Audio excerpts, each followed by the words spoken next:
자, 오늘은 마케팅입니다. 여러분들 마케팅 하면은 되게 막연하게 받아들이시는 분들이 많으신 것 같아요. 평소에 SNS에다가 내 작품 올리기 정도를 하고 계실 텐데, 제가 오늘 말씀드릴 내용에서 정말로 어떤 걸 해야 되는지에 대해서 다 낱낱이 해부를 해서 알아가시면 좋겠습니다. 보통은 우리의 문제는 한 가지 컨텐츠로 다 해결을 하려고 하는 특징이 있어요. 글 하나에 재미도 넣고 긴 정보도 넣고 철학도 넣고 판매도 넣으려고 하는 경우가 많다는 겁니다. 그러니까 종류를 나누지 않고 한 가지 포스팅만 계속해가지고 마케팅을 수행하려고 하는 특징이 있다는 겁니다. 근데 다들 왜 그렇게 하시냐면은 기본적으로 몰라서 그런 게 가장 클 거고, 그 다음에는 불안해서입니다. 이번 기회에 내가 노출을 못한다면 다음은 없다 라든지, 나에 대해서 상대가 모를 테니까 하나하나 다 조목조목 설명을 해줘야 된다 라든지, 내가 얕은 컨텐츠만 올렸을 경우에는 나를 이 부분만 알고 되게 얕잡아 볼 것 같다 라든지, 이런 종류의 불안들이 우리를 항상 갉아먹고 있다는 거예요. 자, 그래서 어떤 일들이 일어나냐면은, 혹시 급전 커미션 이런 글 보셨어요? 이런 거 트위터나 인스타 가보면 많이 있거든요. 보통은 연령대가 어린 친구들이 내가 지금 당장 돈이 필요한데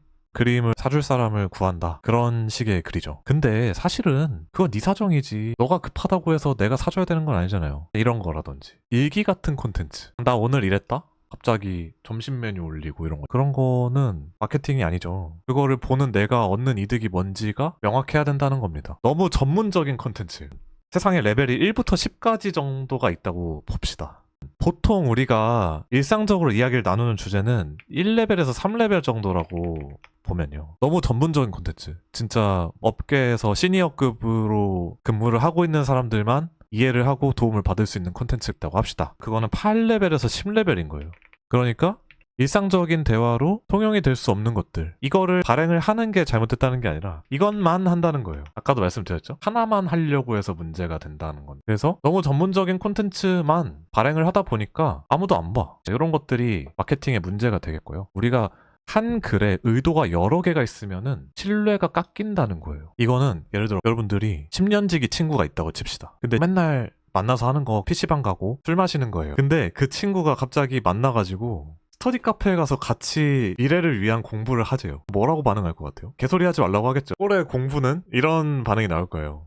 그런 것들이 의도가 여러 개 있는 상태라는 거예요. 신뢰를 깎고 있다, 오히려. 근데 애초에 내가 프레임을 잘 짜고 들어갔으면, 친구라도 마찬가지예요. 친구라도 나 고민이 있다, 이런 식으로 약속을 잡았으면 괜찮을 수도 있잖아요. 근데 내가 기존에 항상 관성적으로 하던 의도를 갑자기 기대를 저버리면 사람들이 저 사람 잘못 먹었나? 라고 생각을 하거나, 그래서 하고 싶은 말이 뭔데? 라고 생각을 한다는 거죠. 그래서 우리가 해야 될 거는 한 글에 한 가지 의도만 담는 겁니다. 한 가지 의도만 담을 수 있는 게 오히려 품격과 여유와 신뢰를 줘요. 여러분들이 마음에 드는 사람한테 접근을 해야 되는 상황이라고 생각을 해봅시다. 근데 보통은 이게 찐따 특이에요. 말해야 된다는 강박에 사로잡히게 돼요. 그래서 질문 공격을 하게 돼요. 이거 좋아하세요? 취미가 어떻게 되세요? 이렇게 계속 물어보게 돼요. 잠시라도 상대를 가만히 안 놔둬. 근데 그게 아니라 여유로운 상태로 편하게 대하는 거가 상대방에게 접근할 수 있는 가장 좋은 방법이죠. 정적을 즐기고 현재 상대와 공감을 살 수 있는 대화 주제를 가지고 이야기를 나누는 게 우리가 일반적인 대화라고 치면 이게 맞잖아. 이게 정석이잖아요. 근데 우리가 마케팅이라는 이 무거운 단어를 갑자기 어깨에 짊어지면은 사람이 찐따가 된다는 거예요. 그렇게 하면 안 된다라는 게 첫 챕터였습니다.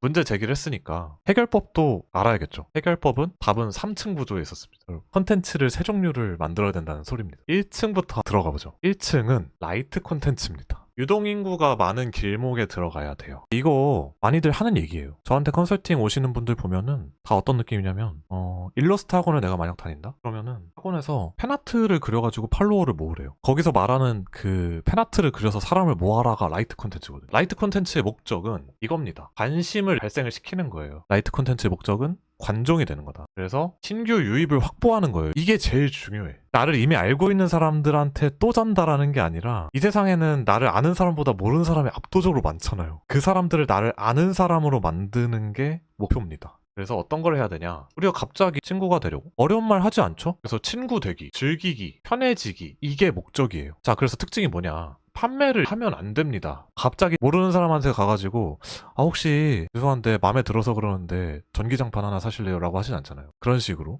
강매를 하면 안 된다. 그리고 두 번째는 전문성을 증명하려고 애쓰지도 않아야 돼요. 이거를 많이들 실책을 하십니다. 전문성을 증명하느라 애쓰세요, 보통은. 이게 뭐냐면 우리가 이성을 만나기 전에 외모를 관리하거나 옷도 차려입을 수 있죠. 이거는 할 수 있잖아. 그걸 면전에서 나 오늘 옷 차려입고 있는데 어때요? 라고 말하는 거나 하지 말라는 거예요. 보통 그걸 해, 사람들이. 내가 이미 그림을 잘 그리는 사람이면은 내가 낙서를 해서 올려도 그 뒤에 있는 전문성이 보이거든요. 내가 그냥 대충 입고 나왔어도 귀티가 난다는 거예요. 그냥 이미 갖춰져 있는 겁니다.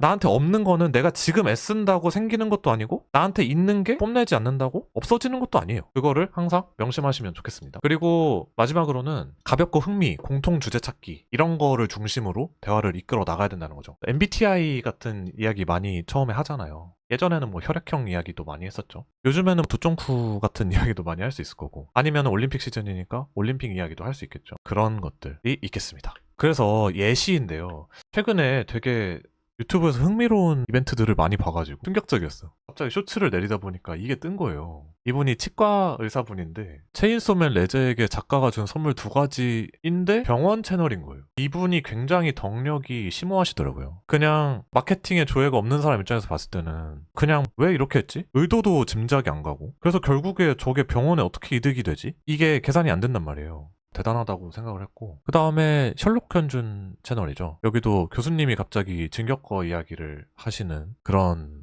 썸네일이 있고요. 그리고 최근에 봤던 건데 이분이 연세대 교수님이신데 치코리타로 기름을 짜면 식물성일까 동물성일까 이거 어떻게 참아요? 갑자기 우리가 아는 주제로 훅 들어오는 거예요. 이런 느낌. 이게 1층 컨텐츠의 특징이에요. 우리가 아는 이야기로 흥미본위로 말을 걸어오는 게 1층 컨텐츠라는 겁니다. 그래서 실전에서 어떻게 하느냐. 팬아트가 있죠. 캐데언도 최근에 인기였었고 그래서 그 호랑이 캐릭터 이름이 뭐죠? 피였나? 그런 캐릭터들 메이커 채널에서도 되게 많이 만들고 팬아트도 되게 많이 나왔죠. 요즘 유행하는 키워드로 접근을 한번 해보는 겁니다. 그래서 이것도 학원에서 많이 시키는데 문제는 이거예요. 이것만 하면은 내가 그래서 지금 뭐 하고 있는 거지에 대해서 감이 안 잡힌다는 거예요. 2, 3층의 컨텐츠를 내가 추후에 만들어야 된다는 사실. 그래서 내가 최종적으로 이런 판매, 이런 세일즈를 해내야 된다라는 거를 같이 알려줘야 되는 것 같아요. 그게 있고 두 번째는 근본 IP들을 믹스하는 게 있어요. 어제였을 겁니다. 에반게리온 신작 단편 발표가 났죠. 어떻게 참냐고. 추억의 작품을 다시 소환하는 거예요. 우리한테는 그 추억이라는 공통 분모가 과거에 있으니 그런 방법이 있고 제가 예전에 했던 거 잠깐 보여드리면 옛날 챌린지이기는 한데 이런 거 있죠. 세일러문 내 그림체로 그리기 챌린지 이런 거라든지 아니면은 뭐 명일방주 캐릭터 새로 나온다 해가지고 그렸던 기억이 있고 그런 거요. 이런 게 있고요. 가장 직관적으로 떠오르고 해야겠다라고 생각나는 것들은 밈이나 릴스, 쇼츠 이런 것들. 유행하는 트렌드에 같이 편승을 하는 겁니다. 나도 이 인터넷 문화에 너희들처럼 푹 젖어있는 사람이야 라는 거를 알려주는 거죠. 이 경우에는 너무 연령대가 다른 트렌드는 별로 효과가 없어요. 연령대를 어느 정도 맞춰야 됩니다. 단절되어 있는 구간이 있거든요. 예를 들어서 지금 10대들이 향유하는 컨텐츠 그 알고리즘에 들어가면 그냥 아예 다른 세계예요.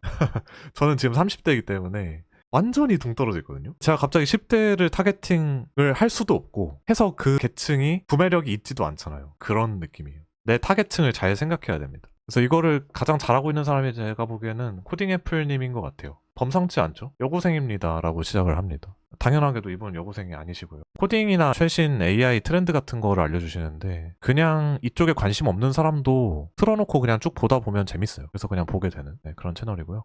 그리고 저 같은 경우도 근본그림이라는 쇼츠 채널을 하나를 운영하고 있는데 여기에서도 밈짤을 영상 중간중간에 많이 써가지고 흥미 위주로 운영을 하고 있습니다. 보면 조회수도 제법 잘 나오죠. 이런 느낌으로 운영을 하시는 게 1층 컨텐츠라고 보시면 되겠습니다. 그래서 정리를 해보면 핵심 키워드가 뭐냐? 호기심이 생기는 거. 썸네일을 보면 누르고 싶어지는 거. 그 다음에는 친해지기. 저희가 언제 교수님이랑 친해질 수 있겠어요? 그건 되게 좋은 시대입니다. 그리고 같은 알고리즘이랑 문화를 공유하고 있다는 그 공감대를 주는 게 1층 컨텐츠의 목적이에요. 여기까지 잘 따라오셨나요? 그러면은 같이 2층으로 올라가 보죠. 자, 2층은 뭐냐면 디깅 콘텐츠입니다. 디깅이라는 말 아세요? 그냥 직역하면 땅을 파는 거죠. 디깅이 보통 음악씬에서 많이 쓰는 단어인데 이 장르에 관심이 생기면은 그 관련된 장르를 싹 다 한번 들어본다는 거예요.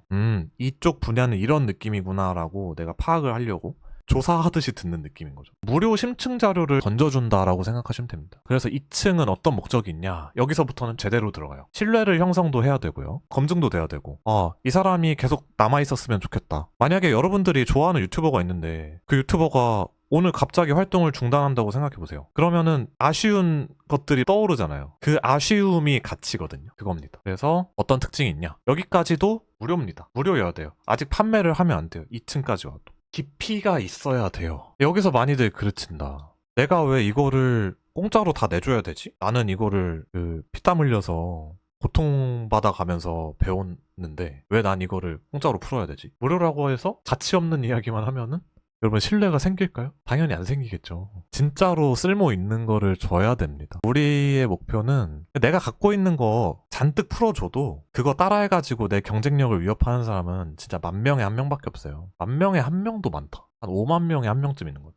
SNS에다 내가 올리는 게 무료니까 대충 그린 거 올리면 된다라고 생각하는 꼴입니다. 사람들이 내 거 어차피 공짜로 보는 거 아니야? 그러면 나 잘 못 그린 거, 대충 그린 것만 올릴 거야. 너네들 내 그림 보려면 돈 내야 돼. 이거 자체가 사고 회로가 정신이 나갔잖아요. 그러면 안 된다. 어지간하면 다 퍼주시면 됩니다. 이게 우리의 팬의 모습이죠. 다 갖고 와 라고 하는 이 모습이다. 그러다가 나한테 의존이 되는 거예요. 디깅을 다 끝낸 순간이 와요. 어느 순간. 그러면은 다음 거 더 먹고 싶은데 다음 거 없어요? 할 때 그때 슬쩍 다음 걸 주면 됩니다. 유료 결제를 권하시면 돼요. 그렇다. 그리고 세 번째 특징은 정리가 되어 있다는 거예요. 이게 디깅을 하려면은 내가 다 찾아볼 수 있어야 되잖아요. 쭉 찾아보기 좋게 잘 정리해 두는 게 필수입니다. 근데 여러분 스레드라든지 트위터라든지 그런 SNS에다가 쭉 올리는 게 과연 찾아보기 좋게 잘 정리하는 것일까요? 물론 아예 잘 찾아볼 수 있도록 운영을 했으면 괜찮아. 근데 보통은 그렇지 않죠. 어떤 게 있냐면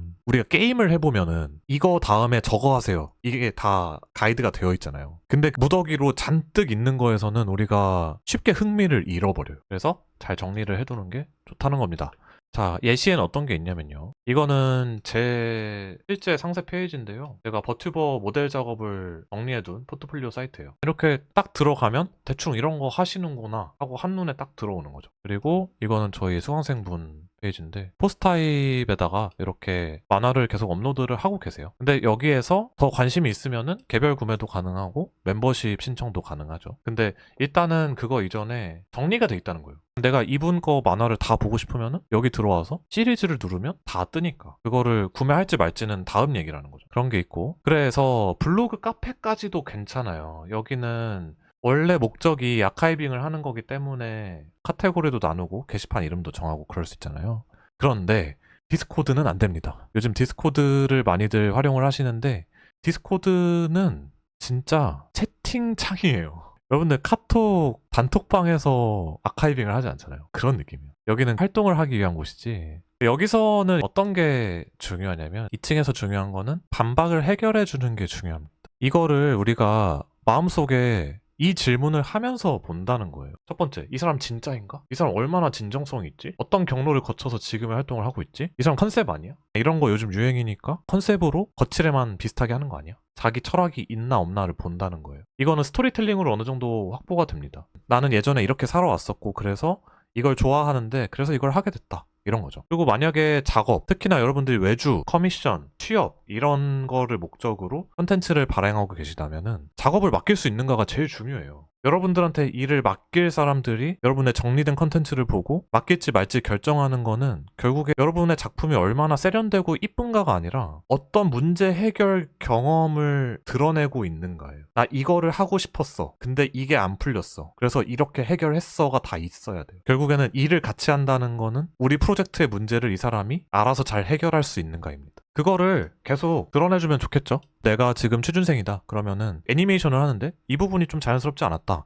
내가 원래 의도했던 거는 이런 역동적임인데 그래서 이러이러한 레퍼런스들을 받고 그래서 이렇게 수정을 해봤더니 이렇게 나와서 만족스러웠다. 이게 글 하나에 담겨 있으면 좋겠죠. 그다음에 이 판에 오래 있었는가? 이것도 되게 중요해요. 오래 있었는가만으로도 어느 정도 신뢰가 가거든요. 이게 마치 주택 청약 같은 겁니다. 주택 청약을 지금 당장 팔려고 넣는 건 아니잖아요. 근데 컨설팅 오시는 분 중에 한 3년인가 4년인가를 열심히 준비를 하셨는데 SNS가 없대요. 그럼 사실상 3, 4년 날린 겁니다. 물론 실력은 그대로 있는 거지만 3, 4년간 쌓을 수 있었던 나의 아티스트로서의 그 주택 청약은 없는 거예요. 내가 진짜 초보 때부터 남겨져 있는 기록이 있으면 더더욱 좋아요. 왜냐면 이 사람이 이랬는데 이런 성장 과정을 거쳐서 여기까지 왔다라는 거를 한눈에 볼 수 있잖아요. 그런 것도 좋아요. 그리고 세 번째는 그래서 더 얻을 것이 있는가. 이 사람 작품 좋은 거 알겠는데 이 사람한테 그 다음 거를 또 기대할 수 있는가. 이게 내가 본 작품 하나가 운빨이었는지 아니면은 이 사람이 나한테 이 쾌감을 계속 줄 것인지 이걸 본다는 거예요. 여러 작품들을 쭉 보면서 이 사람 이런 스타일이네, 이런 느낌 나한테 계속 주네, 그래서 만족스럽네. 이게 2층 컨텐츠의 특징이에요. 그래서 내가 원하는 것은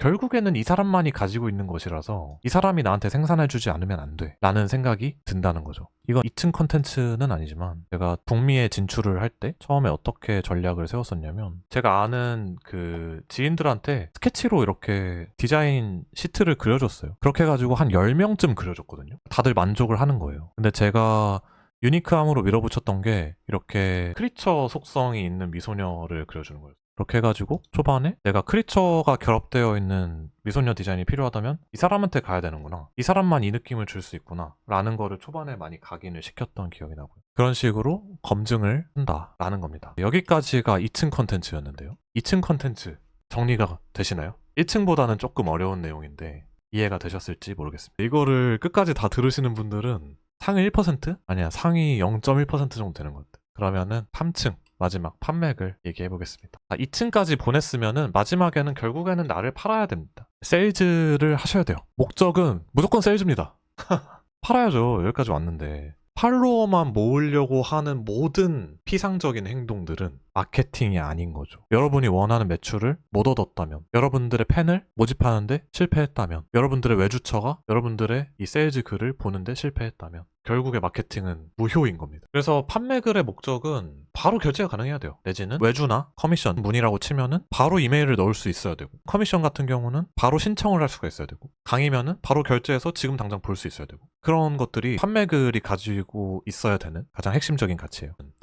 청작자분들이 이거를 가장 못하는 것 같아요. 고객의 입장에서 얻을 최종 상황을 상기시켜야 한다가 무슨 뜻일까요? 좋은 예는 이겁니다. 이 커미션을 넣으신다면 버튜버 방송 배경을 해결할 수가 있고, 추후 애니메이션을 넣어서 영상으로도 만들 수 있는데 그때 추가 결제를 하시면 바로 가능합니다. 이게 상황이에요. 이게 최종적으로 얻을 나의 이득에 대한 묘사예요. 근데 대부분의 정말 90% 이상의 커미션 계정이 어떻게 되어 있냐면, 외주나 포폴이나 취업이나 다 마찬가지예요. 특히나 취업 전서는 더 심하죠. 내가 그렸던 그림 모아놓고 포트폴리오입니다 하고 내는 거예요. 나쁜 예는 이거예요. 내 배경을 봐. 개쩔지? 근데 어디에 쓰고 싶은지는 생각해 오셔야 돼요. 내가 당신이 누군지 알고, 당신이 내 배경으로 뭘 할지 알고, 제가 그거를 모집글에다가 써요 라고 생각하는 경우가 되게 많은데, 그게 아니라 그것까지 내가 정해줘야 돼요. 여러분이 물건을 살 때를 한번 생각해 보세요. 그런 책도 있거든요.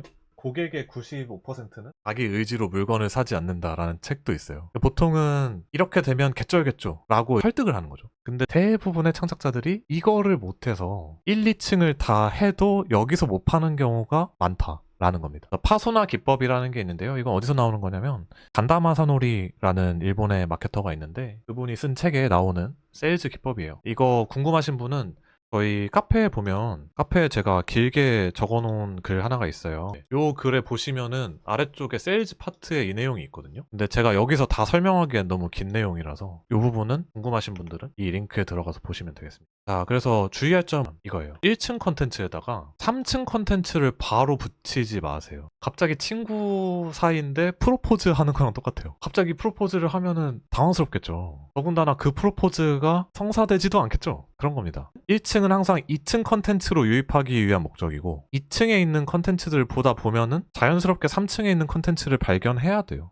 내가 강매하지 않았어. 나는 그걸 판다고 매대에 내놨는데 나랑 친해진 사람들이 나한테 오는 구조여야 돼요. 이거를 여러분들이 진짜 이해를 하셨다면은 먹고 살 걱정은 없어요. 여러분의 지금 작품의 퀄리티가 문제가 아니고 이 1, 2, 3층 컨텐츠를 만들어낼 수 있는 사람이라면 먹고 살 수 있습니다. 제가 더워빌치 훈련소나 이 유튜브 채널을 통해서 전하고 싶은 가치가 그거예요. 저한테 컨설팅 오시는 분들 보면 저보다 그림 잘 그리시는 분들 많이 오시거든요. 저는 그림으로 먹고 사는데 지장이 없는데 그분들은 돈을 벌어본 적이 없는 경우도 허다해요. 이게 도대체 어디서 이 차이가 기인하느냐라는 거죠. 결국에는 이 마케팅 전반적인 구조를 내가 알고 있다면, 그리고 이걸 잘 해낼 수 있다면 먹고 살 걱정은 없다는 거예요. 이거는 지금 AI 시대고 1인 뭐 솔로 프리너, 퍼스널 브랜딩 이런 시대가 왔기 때문이 아니라 항상 중요한 가치였어요. 인류가 태동한 이래 항상 이 세 가지 방법은 변함이 없었습니다. 근데 여러분들이 무지성으로 어디 취업해가지고 돈을 버는 그 방식이 통했는데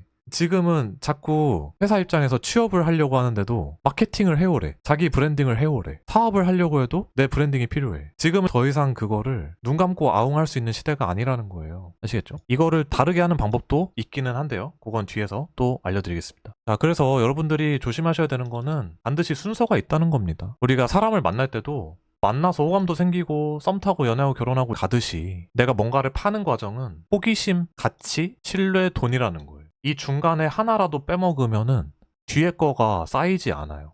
이거를 머릿속에다가 입력을 하신 다음에 여기서부터 인내심을 가져야 돼요. 내가 SNS를 계속 하고 열심히 그리고 열심히 만들어서 올리기만 하면 누군가 알아줄 거야가 아니라 여기에 해당하는 것들을 내가 갖추고 있는가에 대해서 생각을 하면서 컨텐츠를 만드셔야 된다라는 겁니다. 아시겠죠? 여러분들의 현재 창작 사업에 적용해보면 좋겠다라는 게 머릿속에 그려지나요? 자, 그래서 마지막 거 한번 알려드리고 좀 마무리를 해보도록 할게요. 아까 말했던 저렇게 1, 2, 3층으로 안 가고 아예 그냥 오픈하고 사업을 하는 방법도 있어요. 그런 거죠. 좀 개방된 주방 같은 느낌이죠. 요식업으로 치면. 그런데 이렇게 8가지 단계를 따릅니다. 대부분은 이렇게 하시는 것 같아요. 요즘 프로젝트를 런칭을 하고 판매를 하셔야 되는 분들은 대부분 이렇게 하시는 것 같습니다. 일단 SNS에 의견을 물어요. 나 이런 거 해보려고 하는데 어때? 이게 2개 이렇게 바뀌기도 해요, 순서가. 근데 1번이 굳이 앞에 오는 이유는 뭐냐면은 여기서 관심이 없으면은 그거를 왜 만들려고 하는지를 설명을 할 필요가 없죠. 관심이 없다고 하는데 설명할 필요는 없잖아요. 그래서 관심이 있는지 일단 좀 물어보고 그 다음에 그래? 그럼 나 그거 한번 해보려고 하는데 내가 왜 그거 하려고 하는지 알려줄게. 이런 식으로 신념사명 스토리텔링 하는 거예요. 근데 신념사명 스토리텔링이 뭐에 해당하냐면은 2층에서 이거 진정성 2층 컨텐츠를 빌드업을 하는 거예요. 여기서부터. 그래가지고 흥미 위주로 물어보고 바로 진정성 빌드업하고 그 다음에 관심 있으면은 신청해라. 내가 이거 오픈할 때 너희들한테 이메일 보내줄게. 이메일 리스트 수집해요. 아니면은 텀블벅이나 와디즈 보면은 오픈하기 전에 그 오픈 알림 신청 있거든요. 그런 걸로 많이들 하시는 것 같고 그 다음에 이제 티저나 프로토타입을 보여줘요. 그냥 조금만 보여주고 이런 거 기능 조금 만들어봤는데 이렇게 나올 것 같다? 하고 살짝 보여주는 거예요. 그리고 이렇게 만들고 있다. 지금 아주 투명하게 사업이 진행되는 과정을 오픈을 해가지고 신뢰감을 상승을 시키는 방법입니다. 그 다음에 이제 6번은 오픈 알림 신청자 수를 오픈하는 겁니다. 여기 위에서 이메일 리스트 신청을 받잖아요. 그러면은 와 이만큼이나 많이 신청을 해주셨습니다 라고 하면은 군중 심리가 또 더블로 생기죠. 이렇게나 많이 신청을 한 게 있다고? 그게 뭐지? 이게 그 군중하고 얼리 어답터랑 다르기 때문이에요. 얼리 어답터는 그 프로젝트를 알아보고 신청을 하는 사람들이고 군중 심리로 소비를 하는 사람들은 그 뒤에 이제 팔로우업 하는 사람들이에요. 사람들이 많이 쓴다니까 한번 써보는 사람들이 훨씬 많죠, 세상에는. 그래서 여기서는 이쪽에 있는 사람들을 데리고 오는 게 목표인 거예요. 그러고 나서 이제 소량으로 한번 출시를 해보는 거죠. 일부러 적게 생산을 하고. 그럼 무조건 완판이 되겠죠? 그러면은 과수요라는 게 뭘까요? 우리가 시장에서 가격이 형성되는 법칙이 있잖아요. 수요와 공급의 법칙이 있죠. 근데 수요는 많은데 공급이 적으면 비싸지죠? 금 같은 거잖아요. 지구상에 얼마 없잖아요. 근데 사람들이 많이 원하니까 가격이 뛰는 거죠. 그거를 좀 일부러 만들어주는 거예요. 이거를 형성하기 제일 좋은 거는 제가 보기에는 그냥 많이 안 만들면 돼요. 그렇게 해서 완판 공지를 하고 나중에 2차 출시를 하는데 그동안 계속 과수요가 유지가 되겠죠. 언제 나오냐? 빨리 만들어줘라 하는데 그동안에 이거는 이제 첫 출시였기 때문에 당연히 문제가 생겨요. 근데 그 문제를 내가 수정할 수 있는 기회가 2차 출시 전에 생깁니다. 2차 물량은 조금 더 완벽하게 나가겠죠. 그런 느낌이에요. 이거를 여러분들이 현재 하려고 하는 프로젝트나 여러분들의 현재 창작에다가 대입을 해보면은 물론 이거를 적용할 수 있는 것도 있고 없는 것도 있을 거예요. 근데 대략적으로 이런 식으로 좀 오픈 키친으로 진행하시는 분들도 요즘에 많다. 듣고 가시면 좋을 것 같아요. 그런 게 있었구나 하고 나중에 생각이 날 수 있으니까. 그렇다. 자, 그래서 여러분들이 가장 하지 말아야 되는 건 뭐냐면요. 갑자기 그냥 나 혼자 다 준비하고 뿅 하고 튀어나오는 거를 하지 말자라는 거예요. 너무 갑작스럽죠, 일단. 갑자기 내가 SNS도 한 포스팅 5개 정도 올렸는데 갑자기 내가 뭐 만들고 있으니까 사달래요. 여러분 같으면 살까요? 여러분이 인사 담당자라면 그 사람을 채용을 하려고 할까요? 뭘 믿고? 그렇죠? 그러니까 1, 2층을 많이 쌓는 게 여러분들이 지금 해야 되는 일이에요. 지금 아이디어 검증이 안 됐죠? 지금 내가 만드는 콘텐츠가 사람들이 좋아한다는 거 전혀 모르죠. 데이터가 없잖아. 그리고 서포터도 없어요. 그거 만들어만 주시면은 제가 소비를 할게요 같은 느낌. 맥락 없이 갑자기 튀어나오면 안 됩니다. 갑자기 모르는 할아버지 칠순잔치 가가지고 노래를 부르면 모두가 당황하겠죠? 근데 그런 느낌입니다. 여러분들이 마케팅을 헐레벌떡하는 모든 행위들은 다 이렇게 보여요. 그러니까 부디 여유를 갖고 1, 2층을 먼저 시간을 가지고 여유를 가지고 찾아 나가시길 바라겠습니다. 그리고 애초에 대기업 방식이었다는 거예요. 이게 대기업하고 1인 소규모 기업이 전략이 당연히 다르겠죠. 당연히 다른데 어떻게 다르냐면은 대기업은요. 어차피 자본도 있고 팬도 있어요. 그래서 이번 거 연구하고 신제품 하나 출시 안 돼도 회사가 계속 살아 있어요. 물론 어떤 것들은 휘청하게 만드는 것들도 있겠죠. 근데 어지간하면 만들고 갑자기 공개해도 팔립니다. 근데 여러분이 1인이고 소규모라면 여러분 거를 사줄 팬덤도 없고요. 그리고 다 쏟아 부어가지고 막 1년, 2년 준비해가지고 세상에 나왔는데 갑자기 거기에서 내 기대대로 안 되고 아무도 내 걸 안 사주면은 진짜 막막해요. 진짜 거기에서 여러분들이 다시 일어나기는 쉽지가 않아요. 저도 예전에 게임을 하나 개발했었는데 4년 반 동안 개발했거든요. 근데 4년 반 동안 개발한 게임을 결국에는 출시를 못했어요. 근데 그러고 나니까 저한테는 출시할 수 있는 이제 게임도 없지. 그렇다고 시간을 뭐 보상받을 수 있는 방법도 없고 경험으로는 남았겠지만 저한테 남아있는 IP가 없는 거예요. 그리고 빈반 있는 거죠. 거기서 다시 뭔가를 시작하는 거는 여러분 진짜 어렵습니다. 그래서 여러분들이 지금 뭔가를 준비하고 계시다면은 제가 추천드리는 거는 뭔가 프로젝트성으로 판매를 준비하고 계시면 이거가 거의 정석이고요. 그렇지 않고 내가 이제 창작자로서 내가 만드는 창작물, 컨텐츠가 계속 사람들에게 공유가 되고 사람들이 내 거를 많이 봐주고 그 인지도를 먼저 쌓고 싶다면 무조건 1층, 2층부터 하셔야 된다. 특히나 1층부터 하는 걸 저는 추천을 드려요. 왜냐면 여러분들이 전문적이면 전문적일수록 더 1층 컨텐츠를 못해요. 그래서 여러분들이 보통은 더 고급진, 더 전문가적인, 더 존잘 같아지는 이런 연구를 하고 실제로 그런 탐구를 통해서만 도파민을 얻으시는 분들의 확률이 매우 높기 때문에 1층 컨텐츠를 만드는 걸 정말 어려워하세요. 그래서 이것도 나름대로 연습을 해야 돼. 1층 컨텐츠를 만드는 것도. 한번 해보세요. 한번 해보시면은 재밌을 겁니다. 또 뇌에 힘 좀 빼고 만들 수 있으니까 스트레스도 좀 덜 받는 편이거든요. 한번 해보시면은 좋겠습니다. 결국은 나만의 팬을 만들라는 게 핵심이네요. 저것들은 그걸 구현할 방법이고. 그렇죠. 맞습니다. 팬이라는 게 일단 친해져야 돼요. 이 사람이 재밌는 사람이고 이 사람이 내가 알아듣는 유머를 구사하는 사람이구나 라는 거를 먼저 어필을 하는 것부터가 팬을 만드는 시작이라고 보면 되는 거죠. 다들 고생 많으셨습니다. 다음에 봐요.